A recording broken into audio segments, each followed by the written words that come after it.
pedido como adoração ao nome do Senhor. Agora, Senhor, nós queremos ouvir o Senhor falar conosco através da Tua palavra, que será, Senhor Deus, exposta pelo Teu servo, e que os nossos corações, nossas mentes possam estar despreocupados para a recepção da Sua santa e bendita palavra. Sim. Nós oramos, ó Pai, agradecidos no nome do Senhor Jesus. Amém. Amém. Nosso texto dessa noite está em Mateus, capítulo 2, versos 13 a 18. Mateus, capítulo 2, a partir do versículo 13 até o 18. Estarei lendo aqui na minha versão. O irmão que quiser acompanhar na tela, fique à vontade. Mateus, capítulo 2, versículo 13. Tendo eles partido, eis que apareceu um anjo do Senhor a José, em sonho, e disse: Dispõe-te, toma o menino, sua mãe, foge para o Egito e permanece lá, até que eu te avise, porque Herodes há de procurar o menino para matar.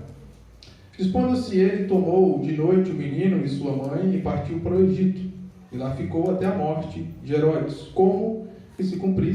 para que se cumprisse o que fora dito pelo Senhor, por intermédio do profeta: do Egito chamei o meu filho. Versículo 16.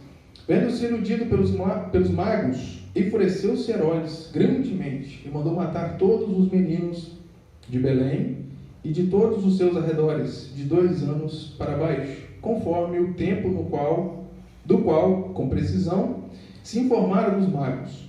Então se cumpriu o que fora dito por intermédio do profeta Jeremias. Ouviu-se um clamor em Ramá, pranto e grande lamento. Era Raquel chorando por seus filhos e inconsolável, porque não mais existem. Amém. Nós temos estudado esse mês Páscoa, a verdadeira Páscoa. Se nós pegarmos desde o início, quando o irmão Vitório trouxe a Páscoa histórica, a instituição e tudo que significa, nós conversamos muito sobre isso. Acredito que para nós já ficou claro, né, tudo o que significa. Nós mais uma vez relembramos, né, de todo o processo, por que Jesus, por que acontecer, como aconteceu, né? Ainda vai ter domingo que vem, né, para fechar o mês, mas hoje nós temos aqui um fato interessante. Acredito que todos puderam, né, todos já estudaram esse episódio que aconteceu aqui com Herodes, e nós vamos meditar rapidamente em tudo que aconteceu aqui. Nós sabemos que a pergunta que nós temos que responder nessa noite é: a quem interessava a morte de Jesus? Ou a quem interessava o não nascimento? Né? Que aqui Jesus está, é claro que ele já nasceu, ele nasce aqui no início do capítulo 2. E existe toda uma história que nós precisamos entender aqui. Para nós entendermos o que aconteceu a partir do versículo 13, nós precisamos voltar ao início do capítulo 2. Para nós traçarmos aqui, entendermos a trajetória.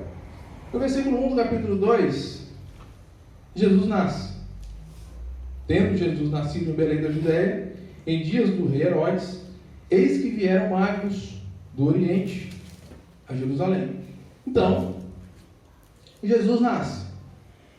E por um sinal miraculoso, esses magos, eles observam uma estrela e vão atrás dela, para localizar onde estava nascendo, onde estava o Messias nascido. Então eles chegam e perguntam: onde está o recém-nascido? Versículo 2 do capítulo 2. Onde está o recém-nascido rei dos judeus? Porque vimos a sua estrela no Oriente e viemos para adorá-lo. É claro que os judeus não esperavam esse tipo de rei.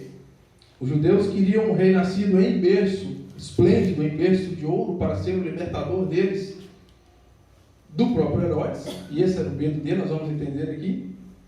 Então, no versículo 3, tendo ouvido isso, alarmou-se o rei Herodes, e com ele toda a Jerusalém. E nós precisamos parar um pouco. Quando você vai pesquisar sobre esse Herodes aqui, esse Herodes é o Herodes I, o intitulado por alguns o Herodes o Grande. E esse homem aqui, é claro que todos os Herodes tiveram a sua carga de maldade, mas esse aqui talvez foi um dos piores, um dos mais maus. E é interessante que quando você vai a fundo na história dele, não é o caso aqui, mas nós precisamos dar o exemplo do porquê disso. Esse homem, quando ele assume o poder, ele manda matar metade do sinédrio judaico, para mostrar que ele é quem mandava, inclusive na religião. Assim que ele assume, ele manda eliminar metade. E agora, quando ele coloca seus filhos para estudar, a história conta, o reverendo Hernandes Dias Lopes, ele faz essa fala de uma forma bastante interessante, que alguém disse para Herodes: olha, seus filhos, depois que eles se formarem, eles vão ser tão grandes quanto você, tão inteligentes, ou até mais. O que Herodes faz? Manda matar seus filhos. Isso a história conta. Então, um homem que tinha um problema com o poder, um homem que não aceitava que ninguém o ameaçasse, seja quem fosse. Inclusive, também depois desse episódio aqui, a sua esposa foge e ele manda matar também ela, sua sogra e todo mundo que tinha parentesco com ela. Um homem que não tinha escrúpulos, mandou matar seus próprios filhos por uma teórica ameaça ao seu trono, ao seu poder.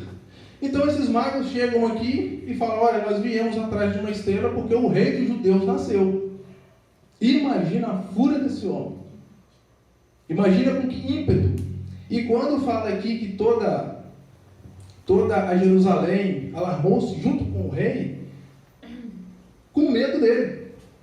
Jerusalém ficou com medo da reação de Herodes a respeito daquela notícia, de que o rei dos judeus havia nascido e os magos estavam indo para adorá-lo.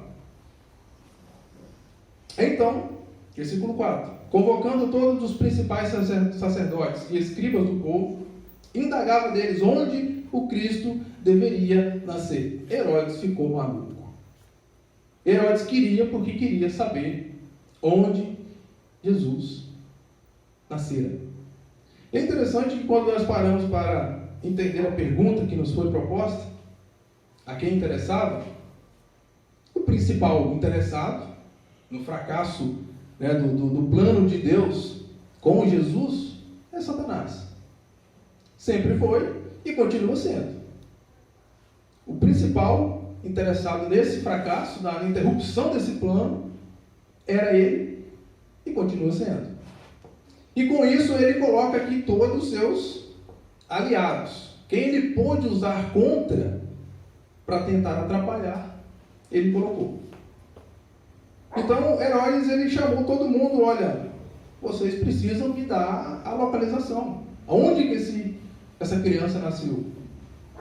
Versículo 5: em Belém da Judéia, responderam eles, porque assim está escrito por intermédio do profeta: e tu, Belém, terra de Judá, não és de modo algum a menor entre as principais de Judá, porque de ti sairá o guia que há de apacentar a meu povo Israel. Herodes ficou completamente perturbado com a notícia que ele recebera do nascimento de Jesus.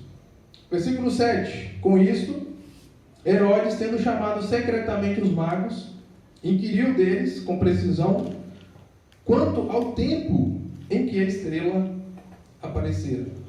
Agora, aqueles magos que chegam ali, dizendo que estavam à procura do Messias nascido, do rei dos judeus, por conta da estrela que os guiara até ali, eles são chamados por Herodes. Eu sei como,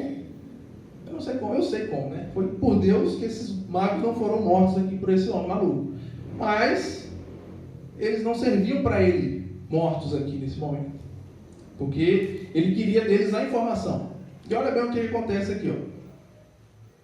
E enviando-os a Belém, disse-lhes: ide, informai-vos cuidadosamente a respeito do menino, e quando o tiverdes encontrado, avisai-me, para eu também ir adorá-lo. Olha só como o homem era astuto. Não, tudo bem. Vocês querem ir? Ok. Dou permissão, vocês vão lá, e encontra ele, e faz o trabalho de vocês, mas vocês passam aqui e me avisam. aonde que ele estava. É interessante, irmãos, que nem sempre Satanás ele vai impedir a obra, ele vai entrar na frente. Ele quer contaminar o negócio. Ele quer se infiltrar para poder, de dentro para fora, causar prejuízos. E como que nós vemos isso, né, em toda a história bíblica? E até agora aqui envolvendo o menino Jesus. Inocente, nascido. É claro que aqui ele estava 100% aos cuidados do seu pai, mas ele não, vamos dizer assim, não deixava de ser Deus, mas era uma criança, era um bebê. Ele estava totalmente, à mercê de qualquer evento externo. Ele precisava naquele momento, talvez alguém indaga, né? Mas Deus poderia tê-lo protegido e tal. Não, nesse momento precisava fugir mesmo. Era ser obediente. Às vezes nós queremos enfrentar tudo e todos, quando a Bíblia diz, olha, resistir e fugir, sai fora. Não tenta enfrentar, não. Resiste e foge. Depois de ouvirem o rei, versículo 9, partiram. E eis que a estrela que viram no oriente os precedia, até que chegando parou sobre onde estava o menino, Deus guiando aqueles homens. Quando o propósito de Deus é seguido, quando nós caminhamos dentro daquilo que Deus quer, as coisas acontecem. Às vezes nós queremos que a estrela apareça para nós, usando o exemplo daqui, do nosso jeito. Não, eu quero que aconteça, mas aconteça do jeito que eu quero. É muito difícil de dar certo. É quase impossível. Porque o nosso jeito quase sempre, ou 100% das vezes, não é o jeito certo. O jeito que Deus quer que aconteça. E vendo eles a estrela, alegaram-se, versículo 10, com grande e intenso júbilo. Entrando na casa, viram um menino com Maria sua mãe, prostrando-se o adoraram, abrindo seus tesouros, entregaram-lhe suas ofertas, ouro, incenso e mirra. Jesus nasceu, e logo aqui nos seus... Alguém indica que aqui ele já tinha uma certa idade, mas continuava sendo um bebê, uma criança, e agora esses homens, eles vão adorar o Mestre. Esse é o primeiro propósito da igreja. O primeiro chamado que a igreja recebe é para adoração. Às vezes nós invertemos, achamos que o primeiro mandato da igreja é o ide. Mas como ide se eu não adoro? Como ir se eu não entendo? Como ir se eu não tenho intimidade com ele? De adorador, de filho. O primeiro chamado que a igreja recebe é para adorar o Mestre. E essa adoração aqui é vinda de famosos magos gentios, que vez ou outra mexiam com algumas magias que não agradavam 100% a Deus. A história conta isso. Mas nesse momento aqui eles foram lá adorar o menino Jesus. E, como aconteceu, Deus aceitou ali aquela adoração. E o interessante vem agora, versículo 12. Sendo por divina advertência, prevenidos em sonho, para não voltarem à presença de Herodes, regressaram por outro caminho à sua terra. Para um esperto, precisa ter outro mais esperto. É claro que, através de revelação, eles foram alertados, e eu acredito muito que eles também talvez desconfiaram, puxa vida, mas será que Herodes está querendo vir adorar mesmo? Vamos sair fora dele, vamos passar por outro lado. E aí entra no nosso texto, versículo 13. Tendo eles partido, que os magos foram embora, eis que apareceu o anjo do Senhor José. Agora o anjo do Senhor, o próprio Deus, vem dizer a José, olha, toma o menino e foge para o Egito, que Herodes está querendo matar. Deus sempre vai providenciar a saída. Aí nós gostamos de usar isso como a nossa muleta para viver caindo. Ah, mas Deus sempre vai me dar uma saída, então não interessa, eu vou viver do meu jeito. Não, não é isso também. Não é por aí. Nós precisamos buscar cada dia mais sermos obedientes. José poderia, negativo, Senhor, negativo. Está dando certo até agora, eu vou ficar aqui mesmo. Ele não é o Messias? O Senhor que proteja ele, não. Ele simplesmente, tudo bem, vamos embora. É o Senhor que comanda. E às vezes nós não queremos mover uma palha nossa em direção à obediência. Porque dá trabalho. Não viver do meu jeito é muito fácil. Nós, com toda a nossa carga e, às vezes, sabendo que é necessário deixá-la, quando a Bíblia fala do caminho estreito e do caminho largo, a carga nos impede de caminhar. Tem muitos querendo subir a escada com um guarda-roupa montado nas costas, cheio de roupa. Não vai dar certo. Você vai ficar nos primeiros degraus da escada. Aqui, quando José recebe essa missão, nós não vemos, a Bíblia não relata o questionamento. A Bíblia não relata a indignação de José para com Deus. Não. Nós vamos lá. Versículo 14, dispondo que ele tomou de noite o menino e sua mãe e partiu. Ah, mas ele foi covarde, a covardia. Como eu já disse, negativo. Existe um momento. Nós temos estudado esses domingos a respeito da Páscoa. E nós temos visto que em todo o tempo Jesus podia ter revidado, em todo o seu sofrimento, tudo que ele passou, ele podia ter. Ele podia. Mas ele não fez. E exatamente para dar-nos o exemplo, ele que era Deus, podia todas as coisas e não o fez. Aqui no seu nascimento, mais uma vez prova que a obediência é melhor. Desse ponto ele foi, versículo 14, versículo 15. E lá ficou até a morte de Herodes, para que se cumprisse o que fora dito pelo Senhor por intermédio do profeta. E aí chega no versículo 16. Vendo-se iludido pelos magos, Herodes percebeu que aqueles homens não iam voltar nada para falar nada com ele. E alguns historiadores dizem que entre os acontecidos do início aqui do capítulo e essa ilusão aqui de Herodes, passaram-se 2 anos.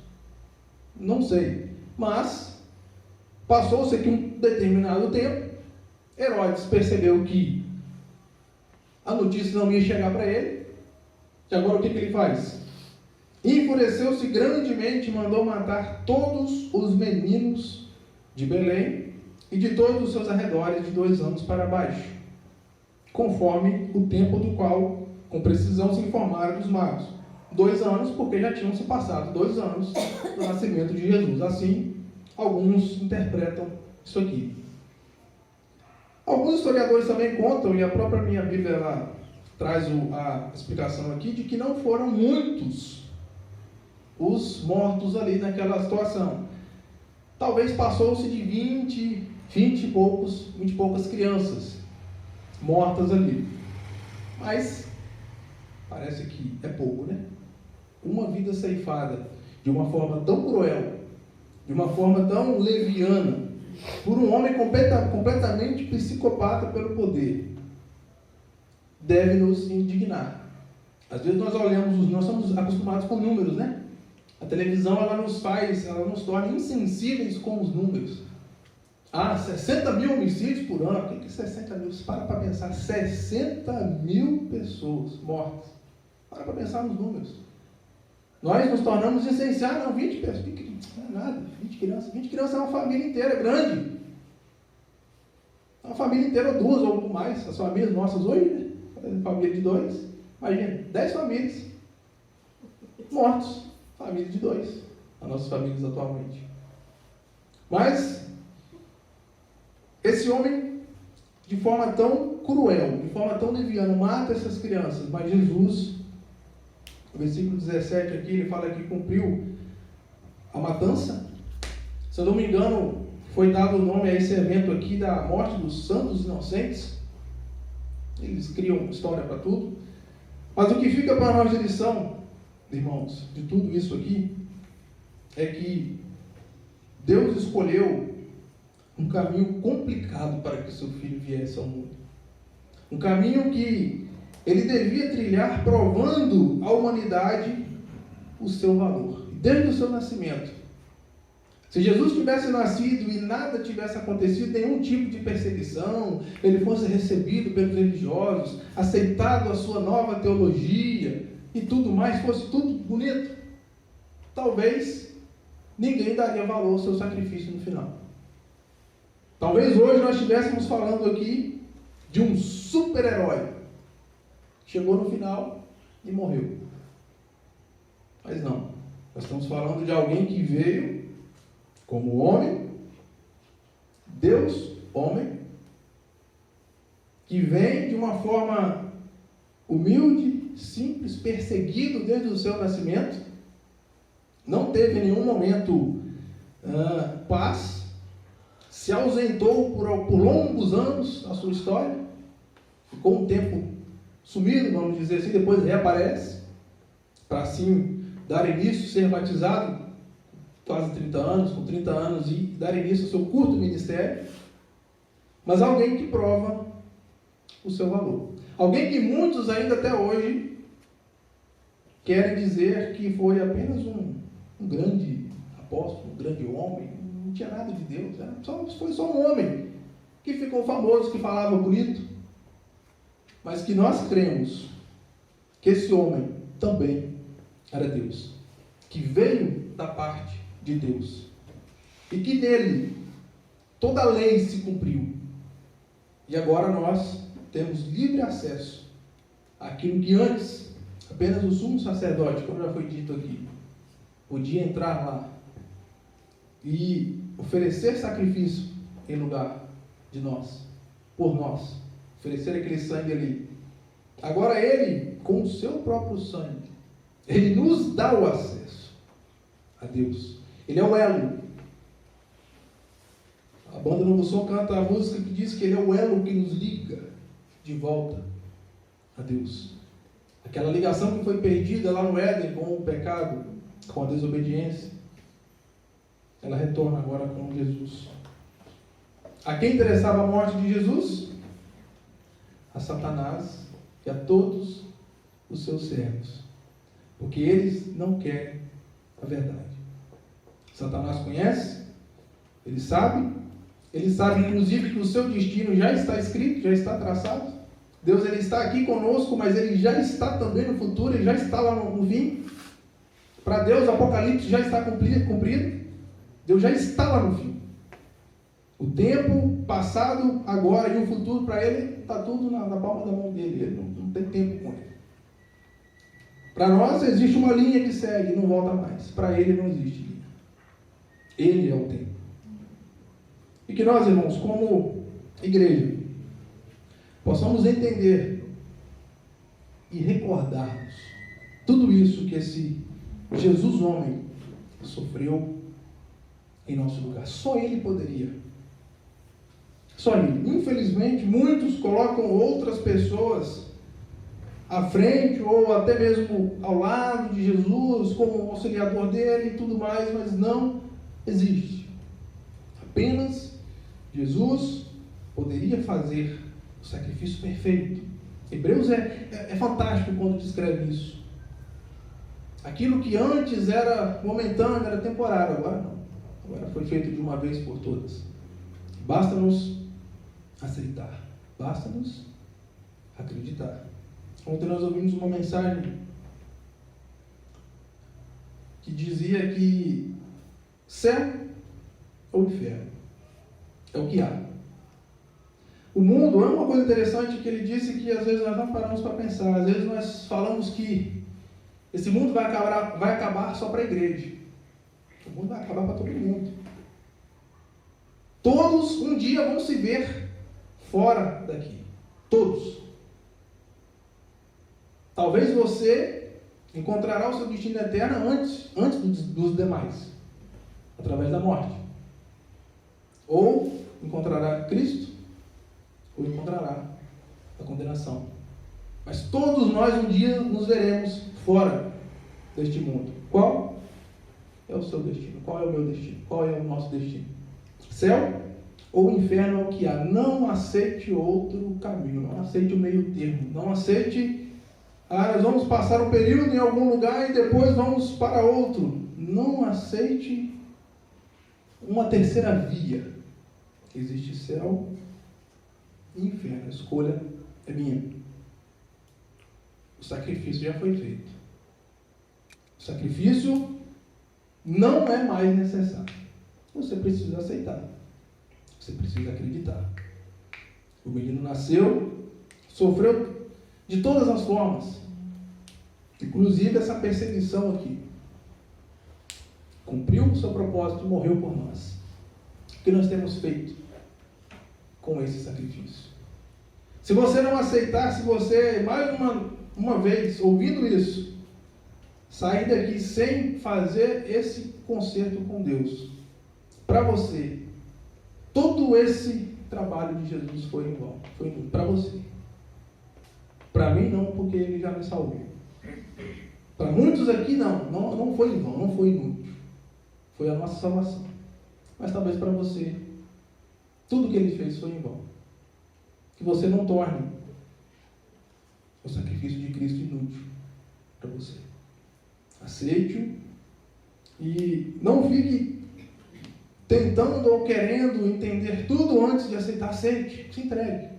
Depois, a obra, o Espírito Santo nos ajuda, nos conduz, nos guia, nos dá um entendimento no caminho. É que nós possamos meditar nisso. Tanto sofrimento, e olha como a humanidade está, porque não aceita, porque não quer a verdade. Amém. Amém. Os irmãos têm um